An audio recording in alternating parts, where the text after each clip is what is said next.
আসসালামু আলাইকুম ওয়া রাহমাতুল্লাহি ওয়া বারাকাতুহু। ইন্নাল হামদালিল্লাহ নাহমাদুহু ওয়া নুসাল্লি আলা রাসূলিল কারীম, আম্মা বাদ। আল্লাহ পাকের নিকট লাখো কোটি শুকরিয়া যে মহান আল্লাহ তাআলা আমাদেরকে পবিত্র শুক্রবার জুমা নামাজ আদায় করার জন্য মসজিদে আসার মতো তৌফিক দান করেছেন। এই জন্য মহান আল্লাহর নিকট শুকরিয়া আদায় করি, আলহামদুলিল্লাহ। আজকে প্রচন্ড শীত, এখন মনে হইতেছে এখন সকাল হয় নাই, মানে বাইরের যে অবস্থা, এখন যে সূর্যোদয় হয়েছে এটাই বোঝা যাইতেছে। আমরা জানি যে আল্লাহ তাআলা 12টি মাসের বছর নির্ধারণ করেছেন। এই 12টি মাসের মধ্যে 4টি মাস আছে সম্মানিত, 3টা হলো একাধারে, জিলকদ, জিলহজ, মুহররম, আর হলো রজব। আজকে সেই রজব মাসের প্রথম শুক্রবার 6 তারিখ। রজব মাসের ফজিলত সম্পর্কে আমি গত সপ্তাহে আলোচনা করেছিলাম। রজব মাস শুরু হয়ে আল্লাহ রাসূলের আমলের আধিক্য এতই বেড়ে যেত, আম্মা জান আয়েশা রাদিয়াল্লাহু তাআলা আনহা রাসূল সাল্লাল্লাহু আলাইহি সাল্লামের আমলের আধিক্য দেখেই বুঝে ফেলতেন রজব মাস শুরু হয়ে গেছে। আজকে সেই রজবের প্রথম শুক্রবার 6 তারিখ, কিন্তু আমাদের মধ্যে আমলের কোনো বৃদ্ধি শুরু হয় নাই, বরং শীতের কারণে কমতি দেখা যাচ্ছে। শীতের কারণে আমরা কাবু হয়ে গেছি।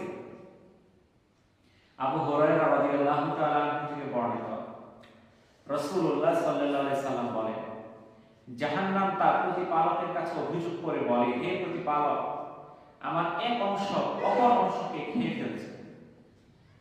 তখন আল্লাহ তাআলা তাকে দুটি নিঃশ্বাস ফেলার অনুমতি প্রদান করেন। একটি নিঃশ্বাস শীতকালে, আরেকটি নিঃশ্বাস গ্রীষ্মকালে। কাজেই তোমরা গরমের তীব্রতা এবং শীতের তীব্রতা পেয়ে থাকো। সহিহ বুখারী 3087 নম্বর হাদিস। তাই এই যে আমরা গরমের তীব্রতা, শীতের তীব্রতা পাই, জাহান্নামের গরমের একটা নিঃশ্বাস, শীতের একটা নিঃশ্বাস। তাহলে নিঃশ্বাসটা যদি এত ঠান্ডা হয়ে যায়, সারা পৃথিবীটা ঠান্ডা হয়ে যায়, তাহলে ভিতরে, জাহান্নামের ভিতরে সেই ঠান্ডা জায়গাটায় কত ঠান্ডা। আবু হুরায়রা রাদিয়াল্লাহু তাআলা থেকে বর্ণিত, রাসূলুল্লাহ সাল্লাল্লাহু আলাইহি সাল্লাম বলেন, যদি কোনো বান্দা তীব্র শীতের সময় বলে, লা ইলাহা ইল্লাল্লাহ, আজকের দিনটি কতই না শীতল, হে আল্লাহ, আপনি আমাকে জামহারের জাহান্নাম থেকে মুক্তি দিন।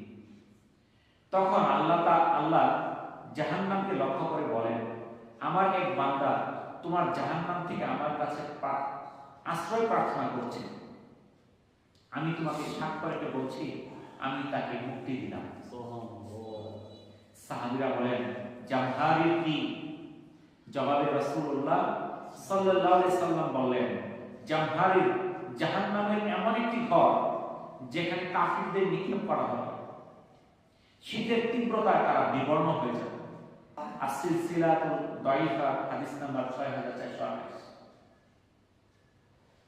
তাহলে এই যে শীতের তীব্রতায় আল্লাহ রাসূল সাহাবীদেরকে স্মরণ করিয়ে দিচ্ছেন, যদি এই তীব্র শীতের সময়, যে আজকের যে শীতটা কি তীব্র না, বিশাল শীত, মানুষ ওযু করবে, গোসল করবে, এইভাবে মসজিদে আসতেছে, তো এরকম শীতের সময় যদি মানুষ বলে, লা ইলাহা ইল্লাল্লাহ, আজকের দিনটি কতই না শীতল, হে আল্লাহ, আপনি আমাকে জামহারের জাহান্নাম থেকে মুক্তি দিন, তখন আল্লাহ তাআলা জাহান্নামকে লক্ষ্য করে বলেন, আমার এক বান্দা তোমার জাহান্নাম থেকে আমার কাছে আশ্রয় প্রার্থনা করছে, আমি তোমাকে সাক্ষ্য রেখে বলছি, আমি তাকে মুক্তি দিলাম। তাহলে এই যে ঠান্ডা, এর চেয়েও কঠিন ঠান্ডা জাহান্নামের একটা জায়গা আছে, যার সেই জায়গার নাম জামহারির। সেই জাহান্নাম থেকে মুক্তির জন্য আল্লাহ রাসূল আমাদেরকে দোয়া শিখিয়ে দিলেন। তাই এই ঠান্ডার মধ্যে বসে শুধু আমরা চা দোকানে টিভি দেখার জন্য এই ঠান্ডা না, এই ঠান্ডা আসলে আমাদের বুঝতে হবে, এই ঠান্ডা এর চেয়েও বড় ঠান্ডা জাহান্নামের একটা জায়গা আছে, যেখানে শীতের তীব্রতা মানুষ বিবর্ণ হয়ে যাবে। সেই জাহান্নাম থেকে মুক্তির জন্য আল্লাহর কাছে প্রার্থনা করতে হবে। এই শীতকালে আজকে আমরা মসজিদে আসতে ভয় পেয়েছি ওযুর জন্য, গোসলের জন্য।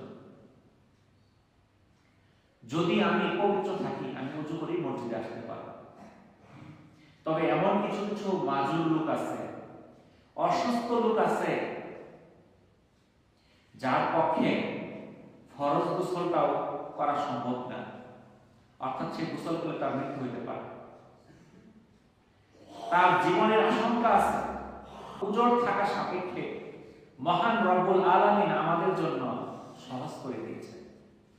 সূরা নিসা 43 নম্বর আয়াতে আল্লাহ তাআলা বলেন, আর যদি তোমরা অসুস্থ হয়ে থাকো কিংবা সফরে থাকো, অথবা তোমাদের মধ্যে থেকে কেউ যদি প্রস্রাব পায়খানা থেকে এসে থাকে কিংবা নারী গমন করে থাকে, কিন্তু পরে যদি পানি প্রাপ্তির সম্ভাবনা নাও পায়, তবে পবিত্র মাটি দ্বারা তায়াম্মুম করে নাও, মুখমণ্ডল ও হাত মাসও করে নাও, নিশ্চয় আল্লাহ তাআলা ক্ষমাশীল। তাই এই আয়াতে আল্লাহ তাআলা আমাদের জন্য কত সহজ করে দিলেন। যেখানে পানি পাওয়া যাবে না সে তাদের ক্ষেত্রে, আবার আমরা সুস্থ মানুষ যদি পানি থাকা উপস্থিতিতে আমরা তায়াম্মুম করি, সেটা কিন্তু জায়েজ হবে না। তায়াম্মুম সেই ক্ষেত্রে প্রযোজ্য যেখানে পানি পাওয়া যায় না। 2 নম্বর, এমন রোগী যে পানি ব্যবহার করলে তার মৃত্যু ঝুঁকির সম্ভাবনা আছে, তাদের ক্ষেত্রে তায়াম্মুম করা বৈধ। তায়াম্মুমের বৈধতা সম্পর্কে বুখারীর একটা হাদিস, রাসূল সাল্লাল্লাহু আলাইহি সাল্লাম বলেন, আমাদের নবীদের উম্মত থেকে এই উম্মতকে 3 বিষয়ে মর্যাদা দেওয়া হয়েছে। আগের নবীর উম্মত থেকে এই উম্মতে মুহাম্মদীকে 3টি বিষয়ে বিশেষ মর্যাদা দেওয়া হয়েছে। আমাদের কাতার ফেরেশতাদের কাতারের মতো বানানো হয়েছে। কত গুরুত্বপূর্ণ! উম্মতে মুহাম্মদের কাতার ফেরেশতাদের কাতারের মতো বানানো হয়েছে। এটা হলো 1 নাম্বার মর্যাদা। 2 নাম্বার, উম্মতে মুহাম্মদের জন্য সমগ্র ভূখণ্ডকে মসজিদ বানিয়ে দেওয়া হয়েছে। আমি যেখানে খুশি সেখানে নামাজ আদায় করার আল্লাহ তাআলা সুযোগ দিয়ে দিয়েছে। অনেক জায়গায় মসজিদ দূরে, আমরা কাছে পাই না, আমি সেখানে নামাজ পড়তে পারবো। খেতে কাজ করতেছি, খেতে খামারের কাজ করতেছি, আমি এখন মসজিদে আসা সম্ভব হচ্ছে না, আমি ওইখানে ওযু করে নামাজ দাঁড়ায় যাব খেতের ধারে। কিন্তু দেখা যায় আমাদের মধ্যে অনেকেই আছে, এখন আমি বাসায় যাবো, গোসল করবো, তারপরে নামাজ পড়বো, জোহর আসর কাজা হয়ে গেল, মাগরিবের সময় এসে পড়ে। কেউ পড়ে না। এই যে এখন খেতে খাওয়ার কাজ শুরু হবে না, মানুষ পড়বেও না, জোহর আসর খেতের মধ্যেই চলে যাবে, তার শরীরে পেট কাদা, তার পক্ষে মসজিদে আসা সম্ভব না, যার জন্য সে নামাজটা ছেড়ে দিল। কিন্তু আমি যদি কি করতাম, আমার শরীরে পেট কাদা আছে, থাক পেট কাদা কি হয়েছে, আমি ওখানে ওযু করে আমি খেতের ধারেই নামাজ পড়ে ফেলবো। আমার শরীরে মধ্যে পেট কাদা আছে, আমি ঘাসের মধ্যে তারাই নামাজ পড়ে ফেলবো, নামাজ হয়ে যাবে। এটা উম্মতে মুহাম্মদের জন্য একটা আল্লাহ তাআলা মর্যাদা দিয়েছে, সমগ্র পৃথিবীটাকে মসজিদ বানিয়ে দিয়েছে। 3 নাম্বার, পানি না পাওয়া অবস্থায় মাটিকে পবিত্রতা অর্জনের মাধ্যম বানানো হয়েছে। ওয়ালাইকুম আসসালাম। এটা সহিহ বুখারীর 209 নম্বর হাদিস।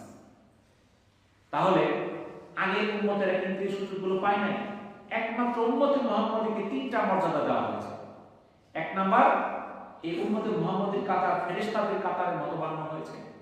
2 নাম্বার, সমগ্র ভূখণ্ডকে মসজিদ বানানো হয়েছে। 3 নাম্বার, পানি না পাওয়া অবস্থায় মাটিকে পবিত্রতা অর্জনের মাধ্যম বানানো হয়েছে। কত বড় সুযোগ! পানি না পেলে আমরা মাটি দিয়ে কি করতে পারবো? পবিত্রতা অর্জন করতে পারবো। তো এখন আমরা এই তায়াম্মুম কিন্তু অনেকে করতে পারি না। তায়াম্মুম ওযুর মতো না, ওযুর মধ্যে যে ফরজগুলো আছে তায়াম্মুমের মধ্যে এতগুলো ফরজ নাই। তায়াম্মুমে প্রথমে নিয়ত করতে হবে, বিসমিল্লাহ বলে আমি তায়াম্মুমে নিয়ত করলাম। মাটির মধ্যে হাত লাগায় আমরা 2 হাতের মধ্যে বাল আমাদের মাটি স্পর্শ করলাম, যদি একটু মাটি লেগে যায় আমরা হাতে একটা অন্যটা একটু ঝাঁকি দিতে পারি, বাড়তি বালতিটা থেকে পড়ে যায়। এরপর আমরা সেটা কি করবো? মুখমণ্ডল মাসে করবো, সেই হাতটাকে মুখমণ্ডল মাসে করবো। এরপর আমরা আবার মাটিতে হাত দিয়ে একটু হাত মাটিকে স্পর্শ করে তখন আমরা প্রথমে বাম হাতের তালু দিয়ে ডান হাত কোমর সহ মাসা করব, পরে ডান হাত দিয়ে বাম হাতের তালু সহ কোমর সহ আমরা মাসা করব। আমাদের তায়াম্মুম হয়ে গেল। কি সোজা না কঠিন? সোজা, একদম সহজ। তো আল্লাহ তাআলা আমাদের জন্য সহজ করে দিয়েছেন, কিন্তু আমরা ভয়ে কাতর। এই শীতকালের দৃষ্টান্ত আল্লাহ রাসূল দিয়েছেন, শীতকালে গাছের পাতাগুলো ঝরে যায়। আবু যর গিফারী রাদিয়াল্লাহু তাআলা থেকে বর্ণিত, হযরত মুহাম্মদ সাল্লাল্লাহু আলাইহি সাল্লাম শীতকালে কোনো একদিন বের হলেন, যখন গাছের পাতাগুলো ঝরে পড়ছিল, তিনি গাছের দুটি ডাল ধরলেন এবং একটু ঝাঁকি দিলেন। এতে গাছের পাতাগুলো আরো বেশি পড়তে লাগলো। তিনি বললেন, হে আবু যর, আমি বললাম আমি উপস্থিত, হে আল্লাহর রাসূল। তিনি বললেন, কোন মুসলমান বান্দা যখন আল্লাহর সন্তুষ্টির উদ্দেশ্যে নামাজ আদায় করে তখন তার পাপগুলো এই গাছের পাতার মতো ঝরে পড়ে। এটা মুসনাদে আহমদের 21596 নম্বর হাদিস। তাহলে এই শীতকালে গাছের পাতা যেভাবে পড়ে, যখন কোনো বান্দা আল্লাহর সন্তুষ্টি লাভের জন্য নামাজ পড়ে তখন তার গুনাহগুলো এভাবে ঝরে যায়। তো এই যে শীতকাল, এই যে প্রচন্ড শীত, এই শীতের মধ্যে আমরা কি কি করতে পারি সেই সম্পর্কে আমরা গত শুক্রবার কিছু আলোচনা করেছি। শীতের মধ্যে আমাদের সবচেয়ে সহজ কাজ শীতকালে রোজা রাখা, কষ্ট নেই। আমির ইবনে মাসউদ রাহিমাহুল্লাহ থেকে বর্ণিত, নবী করিম সাল্লাল্লাহু আলাইহি সাল্লাম বলেছেন, শীতকালে রোজা হচ্ছে বিনা পরিশ্রমে যুদ্ধলব্ধ মালের অনুরূপ। এর তিরমিজি 797 নম্বর হাদিস। রাসূলুল্লাহ সাল্লাল্লাহু আলাইহি সাল্লাম বলেন, আল্লাহর ওয়াস্তে যে ব্যক্তি একদিন রোজা রাখলো, আল্লাহ তাআলা প্রতিদান স্বরূপ জাহান্নাম ও ওই ব্যক্তির মাঝে 70 বছর রাস্তা দূরত্ব সৃষ্টি করে দিবেন। সুবহানাল্লাহ। রাসূল বুখারী 2000, সহিহ মুসলিমের 1153 নম্বর হাদিস। তাহলে আমরা এই রোজার মধ্যে আমরা খুব সহজে, এই শীতের মধ্যে আমরা খুব সহজেই রোজাগুলো রাখতে পারি। শীতের মধ্যে 2 নম্বর আমল হচ্ছে তাহাজ্জুদ আদায় করা। এই শীতের মধ্যে রাতগুলো থাকে লম্বা, তাহাজ্জুদ আদায় করা খুব সহজ হয়েছে। আল্লাহ তাআলা মুমিনদের সম্পর্কে বলেন, তাদের পার্শ্ব সজ্জা থেকে আলাদা থাকে, তারা তাদের পালনকর্তাকে ডাকে ভয়ে ও আশায়, এবং আমি তাদেরকে যে রিজিক দিয়েছি তা থেকে ব্যয় করে। সূরা সাজদা 16 নম্বর আয়াত। অন্যত্র আল্লাহ তাআলা বলেন, তারা রাত্রে সামান্য অংশ নিদ্রায় যেত। সূরা আজ-জারিয়াত 17 নম্বর আয়াত। 3 নম্বর আমল হচ্ছে পূর্ণরূপে ওযু করা এবং নামাজের অপেক্ষা করা। শীতকালে পানি থাকে একদম বরফের মতো ঠান্ডা, ওযু করা খুব কষ্টের কাজ।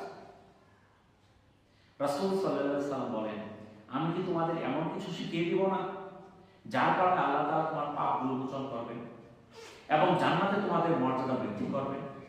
সাহাবীগণ বললেন, হে আল্লাহর রাসূল, অবশ্যই বলুন। নবীজি বললেন, মন না চাইলেও ভালোভাবে ওযু করো, অধিক পদক্ষেপে মসজিদে গমন করো এবং এক নামাজের পর আরেক নামাজের জন্য অপেক্ষা করো।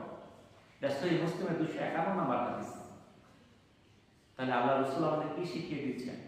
যে কাজগুলো করলে পাপগুলো মাফ হয়ে যাবে, জান্নাতে মর্যাদা বৃদ্ধি পাবে, এক নাম্বার হলো মন না চাইলেও সুন্দরভাবে ভালোভাবে ওযু করা।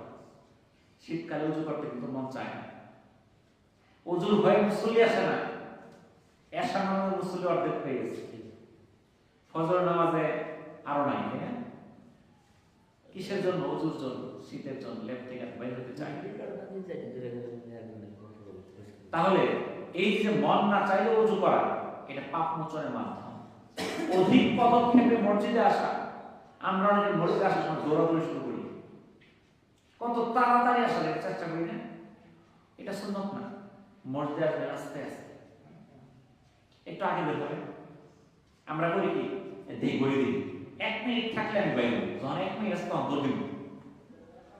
কিন্তু 1 মিনিট কেন, আপনি 5 মিনিট আগে রওনা হন। আপনি কদমগুলো ঘন ঘন ফেলবেন, প্রত্যেকটা কদম লেখা হবে আপনার হিসাবের মধ্যে। প্রতি কদমে একটা গুনাহ মাফ, প্রতি কদমে গুনাহ মাফের পাশাপাশি একটা করে নেকি দেওয়া। সুবহানাল্লাহ। তাহলে যেখানে 20 কদম আসতাম, পা আসতে পারলে 40 কদম আসবে, হয়তো সময় 2 মিনিট বেশি লাগবে। কিন্তু ফায়দা কত? আমি পাইলাম ফ্রি, কোনো টাকা লাগলো না। 3 নাম্বার, এক নামাজের পর আরেক নামাজের অপেক্ষা করা।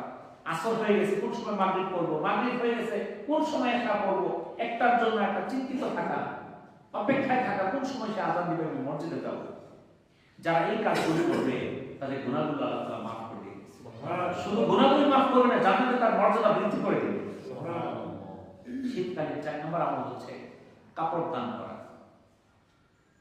রাসূলুল্লাহ সাল্লাল্লাহু আলাইহি সাল্লাম বলেন, যে মুমিন অপর বস্ত্রহীন মুমিনকে কাপড় পরিয়ে দিল, আল্লাহ তাআলা ওই ব্যক্তিকে জান্নাতে সবুজ কাপড় পরিয়ে দিবেন।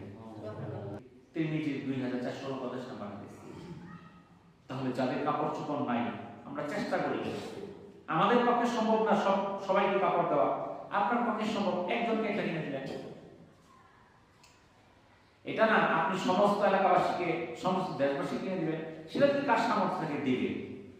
কিন্তু যদি আপনার পক্ষে একজনকে একটা কাপড় কিনে দেওয়া সম্ভব হয়, আপনি তাই করেন। এই শীতের মধ্যে শীতার্থ মানুষ, যারা দরিদ্র মানুষ আছে, তাদের পাশে দাঁড়ানো এটা আমল। আবু সাঈদ খুদরি রাদিয়াল্লাহু তাআলা থেকে বর্ণিত, রাসূলুল্লাহ সাল্লাল্লাহু আলাইহি সাল্লাম বলেন, কোন মুমিন যদি কোন মুমিনের ক্ষুধায় অন্ন যোগায়, তাহলে কিয়ামতের দিন আল্লাহ তাআলা তাকে জান্নাতের ফল আহার করাবেন। সুবহানাল্লাহ। কোন মুমিন যদি কোন মুমিনের পিপাসায় পানি পান করায়, তাহলে কিয়ামতের দিন আল্লাহ তাকে সিল করা জান্নাতীয় পানি পান করাবেন। সুবহানাল্লাহ। কোন মুমিন যদি কোন বস্ত্রহীন মুমিনকে কাপড় পরিধান করায়, তাহলে আল্লাহ তাআলা তাকে জান্নাতের সবুজ কাপড় পরিধান করাবেন। সুবহানাল্লাহ। এটা তিরমিজি 2449 নম্বর হাদিস। কাজেই আমরা এই শীতকালে আমলগুলো করার চেষ্টা করি। ওয়া আলহামদুলিল্লাহি রাব্বিল আলামিন। আসসালামু আলাইকুম ওয়া রাহমাতুল্লাহি ওয়া বারাকাতুহু।